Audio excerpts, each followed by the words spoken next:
Halo, halo. Senang sekali hari ini Kak Yeni bisa menyapa adik-adik melalui sapaan firman anak. Meskipun suara Kak Yeni masih terlihat agak sakit, tapi Kak Yeni berharap pesan yang akan disampaikan dapat terdengar jelas buat adik-adik. Oke, adik-adik. Kalau seorang pengembara kehilangan arah, dia akan memakai alat apa untuk memandu ke arah yang dia tuju. Betul, dia akan memakai kompas.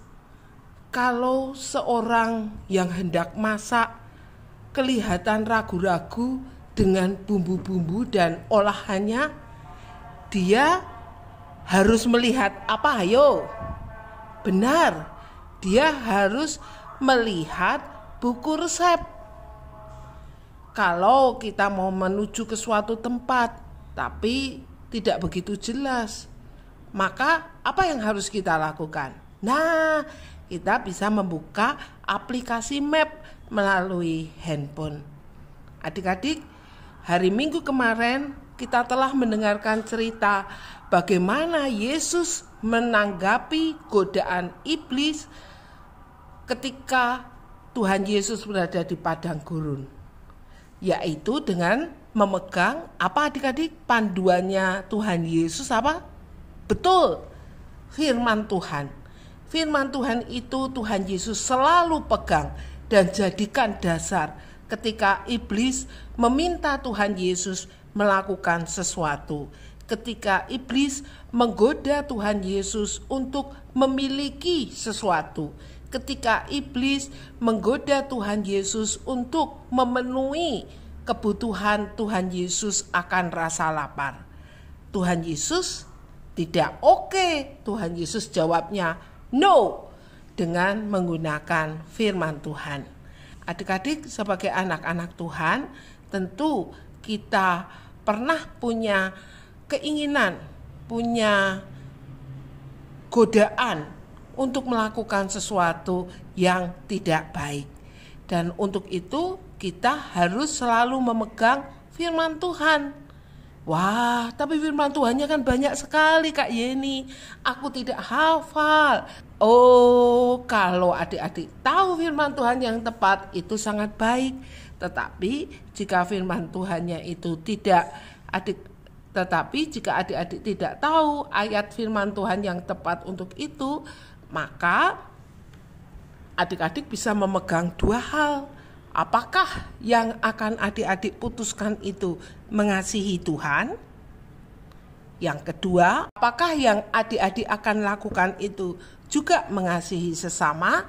Nah, dua itu aja yang adik-adik jadikan pegangan, sehingga di dalam melakukan segala sesuatu, adik-adik tetap berpegang pada firman Tuhan. Adik-adik, beberapa waktu yang lalu Kak Yeni sudah tahu bahwa Kak Yeni itu alergi terhadap getah. Nah, tapi ketika Kak Yeni berada di luar kota, Kak Yeni berpikir mumpung di Jakarta, makan rambutan yang dihidangkan, kan rambutannya beda. Lalu mumpung di Jakarta, makan duku yang dihidangkan, kan beda. Padahal semua duku dan rambutan sebenarnya sama ya. Tapi karena waktu itu yang nawari bilang ini beda, akhirnya Kak Yeni lupa bahwa dokter pernah mengatakan bahwa Kak Yeni punya alergi terhadap getah. Hasilnya apa adik-adik?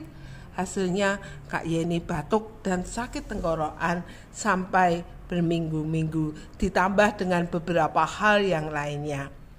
Adik-adik, yang mau Kak Yeni sampaikan adalah mungkin ketika kita mengalami godaan, ketika kita mengalami keinginan sesuatu, kita bisa lupa firman Tuhan. Nah, itu yang tidak boleh kita lakukan. Karena jika kita melupakan firman Tuhan, maka yang tidak baik bisa terjadi pada diri kita. Ketika Kak Yeni mengabaikan, tidak lagi memegang anjuran dokter bahwa Kak Yeni itu punya alergi terhadap getah, Kak Yeni sakit selama berminggu-minggu. Ketika adik-adik mengabaikan firman Tuhan, maka bisa jadi ada sesuatu yang tidak baik terjadi di dalam diri kita.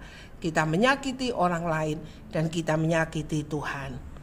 Adik-adik, mari kita lakukan segala sesuatu dengan terus berpegang pada firman Tuhan, dengan mengasihi Tuhan dan dengan mengasihi sesama. Karena jika kita tidak memegang firman Tuhan, segala sesuatu yang tidak baik bisa terjadi di dalam diri kita. Jangan pernah jatuh pada godaan hanya karena kan cuma sedikit. Mumpung kan cuma kecil. Enggak apa-apa. Jangan berpikir ke sana, karena akibatnya itu tidak sekecil yang kita pikirkan. Oke adik-adik, Tuhan Yesus memberkati kita dan menolong kita untuk selalu memegang firman Tuhan di dalam kehidupan kita. Amin. Bye-bye.